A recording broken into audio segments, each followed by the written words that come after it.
Setiap kali John naik lift, dia selalu bawa batang besi.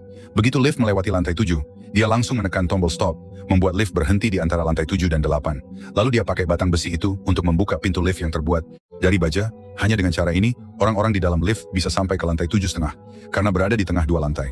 Lantai ini cuma setinggi setengah lantai saja. Jarak dari lantai ke langit-langitnya kurang dari 1 m. Semua orang harus membungkuk agar bisa bergerak dengan normal di lantai ini.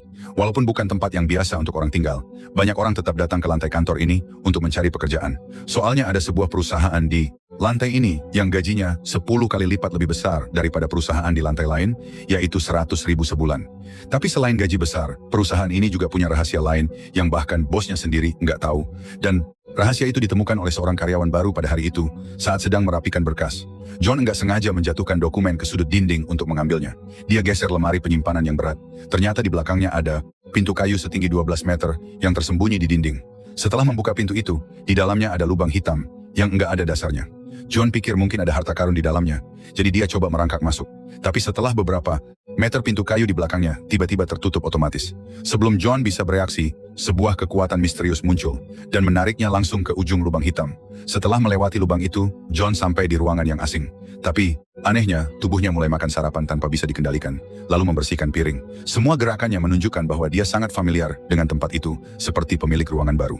Setelah dia melihat ke cermin, John sadar kalau orang di depannya bukan lagi dirinya, melainkan komedian terkenal Jack. Lalu dia pun merasakan kehidupan selebriti Jack. Bukan cuma bodyguard yang selalu mengikutinya, tapi saat keluar juga ada mobil mewah yang khusus menjemput dan mengantarkannya.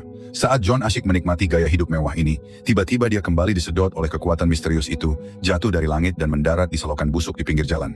Saat itulah dia sadar kalau dia baru saja masuk ke tubuh Jack si komedian. Walaupun proses ini cuma 15 menit, pengalaman bisa menyelami kehidupan orang lain ini membuat John merasa ada peluang bisnis. Dia langsung cerita ke temannya Layla tentang hal itu dengan cara menjaga pintu masuk. Setelah kantor tutup dan mengenakan biaya 10.000 per tiket dengan gimmick merasakan kehidupan selebriti, mereka bisa cepat kaya. Tapi Layla nggak percaya dengan hal aneh seperti itu, kecuali kalau komedian itu ngajak dia kencan. Untuk meyakinkan Layla, John pun merangkak lagi ke dalam lubang hitam itu. Tak disangka kali ini dia bisa mengendalikan kesadaran Jack. Jadi dia langsung ambil telepon dan menelepon. Layla berhasil mengajaknya kencan saat makan. John mengungkapkan identitas aslinya. Saat itu Layla akhirnya percaya dengan keberadaan lubang hitam itu. Layla lalu menggunakan keahlian pemasarannya untuk menyewa seorang reporter. Mereka berencana agar reporter itu merasakan keajaiban lubang hitam ini seperti yang mereka duga. Reporter itu akhirnya masuk ke tubuh Jack dan merasakan 15 menit kehidupan selebriti. Hal luar biasa seperti ini jadi berita besar buat seorang reporter dengan promosi besar-besaran lubang hitam ini jadi perhatian banyak orang.